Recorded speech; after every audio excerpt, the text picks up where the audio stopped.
Enforcement directorate തനിക്കെതിരെ ഒരു raid ആസൂത്രണം ചെയ്യുന്നുണ്ടെന്ന രാഹുൽ ഗാന്ധിയുടെ വെളിപ്പെടുത്തലിന്റെ അടിസ്ഥാനത്തിൽ പ്രതിപക്ഷം ലോക്സഭയിൽ അടിയന്തര പ്രമേയത്തിന് നോട്ടീസ് നൽകി. മഹാഭാരത യുദ്ധത്തിൽ അഭിമന്യുവിനെ കൊലപ്പെടുത്തിയതുപോലെ തനിക്കെതിരെ പ്രധാനമന്ത്രി ഉൾപ്പെടെ 6 പേർ ചക്രവ്യൂഹം തീർക്കുന്നുവെന്ന പാർലമെന്റ് പ്രസംഗം കേന്ദ്രത്തെ പൊള്ളിച്ചു. ഇത് ഇ.ഡി. റെയ്ഡിലൂടെ പ്രതികാര നടപടിയായി മാറാനുള്ള നീക്കമെന്നാണ് വിവരമെന്നും രാഹുൽ ഗാന്ധി ആരോപിച്ചു. പാർലമെന്റിലെ തന്റെ പ്രസംഗത്തിൽ കുപിതരായ കേന്ദ്ര സർക്കാർ തനിക്കെതിരെ ഇ.ഡി. അയച്ച് റെയ്ഡ് നടത്താൻ തീരുമാനിച്ചതായി ഏജൻസിക്ക് അകത്തുനിന്ന് വിവരം ലഭിച്ചതായും രാഹുൽ ഗാന്ധി പറഞ്ഞു. താൻ ഇരുകൈയും നീട്ടി ഇ.ഡിയെ കാത്തിരിക്കുകയാണെന്നും ചായയും ബിസ്ക്കറ്റും തരാമെന്നും സമൂഹ മാധ്യമമായ എക്സിലെ തന്റെ അക്കൗണ്ടിൽ ഇ.ഡിയെ ടാഗ് ചെയ്താണ് രാഹുൽ ഗാന്ധി പരിഹാസ സ്വരത്തിൽ പോസ്റ്റ് ഇട്ടത്. എന്തായിരുന്നു രാഹുലിന്റെ ചക്രവ്യൂഹ പ്രസംഗമെന്ന് നോക്കാം. ജൂലൈ 29-ന് ലോക്സഭയിൽ നടത്തിയ പ്രസംഗത്തിലാണ് രാഹുൽ ഗാന്ധി चक्रव्यूह पे परामर्शित। सदी में सर एक नया चक्रव्यूह तैयार हुआ है। स्पीकर सर वो भी लोटस की शेप में है सर, और उसका चिन्ह प्रधानमंत्री जी अपनी छाती पर लगा के चलते हैं। सर जो अभिमन्यु के साथ किया गया था, जो अभिमन्यु को चक्रव्यूह में फंसाया गया था, वही हिंदुस्तान के साथ किया गया है।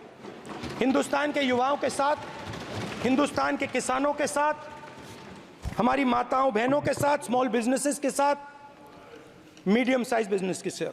सर अभिमन्यु को 6 लोगों ने मारा था। उनके नाम द्रोणाचार्य, कर्ण, कृपाचार्य, कृतवर्मा, अश्वत्थामा और शकुनी। सर आज भी चक्रव्यूह के बीच में 6 लोग हैं। सर चक्रव्यूह के बिल्कुल सेंटर में, चक्रव्यूह में हजारों लोग होते हैं सर, मगर उसके बिल्कुल सेंटर में 6 लोग कंट्रोल करते हैं। तो जैसे उस टाइम 6 लोग कंट्रोल करते थे, वैसे आज भी 6 लोग कंट्रोल कर रहे हैं चक्रव्यूह को। नरेंद्र मोदी जी, अमित शाह जी। മഹാഭാരതത്തിലെ അഭിമന്യുവിന്റെ അന്ത്യത്തെ പറ്റിയുള്ള കഥ പറഞ്ഞുകൊണ്ടാണ് മോദി അടക്കമുള്ളവരെ രാഹുൽ കടന്നാക്രമിച്ചത്. അഭിമന്യുവിന്റെ അന്ത്യം കുറിച്ച 6 പേരെ പോലെ സമാനമായി നരേന്ദ്രമോദി, ആഭ്യന്തരമന്ത്രി അമിത് ഷാ, മോഹൻ ഭാഗവത്, അജിത് ഡോവൽ, व्यवसायिकलाया अदानी अंबानी चक्रव्यूह बना रखे हैं।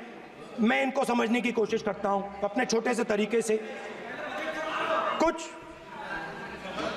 महीने पहले मैं 6-7 घंटे बढ़इयों के साथ काम किया। वहां विश्वकर्मा जी थे, उनसे मैंने एक सवाल पूछा। मैंने उनसे कहा कि आपको किस चीज से दुख होता है, किस चीज से आपको दर्द होता है। उन्होंने मुझे कहा, राहुल बात सुनिए, आपको समझ आ जाएगी, बात सुनिए, समझिए। सर इंटरप्ट कर रहे हैं सर, अब बोलिए सर, देखिए आप बोलिए। आप इतना इंटरप्ट करते हो और बोलते हो बेटे आप तो पूरे भाषण में बेल में आ जाते हो, सवाल करते हो इंटरप्ट करने का। അഭിമന്യുവിന് എന്ത് സംഭവിച്ചോ അത് തന്നെ തനിക്കും ഇന്ത്യയിലുള്ള സകല ജനങ്ങൾക്കും സംഭവിക്കും. പ്രധാനമന്ത്രി ഇന്ത്യയിലെ ജനങ്ങളെ പുതിയ കാലത്തെ ചക്രവ്യൂഹത്തിൽ അകപ്പെടുത്തിയിരിക്കുന്നു. ബി.ജെ.പി. എംപിമാരും കർഷകരും തൊഴിലാളികളുമെല്ലാം ഇതിൽ അകപ്പെടും.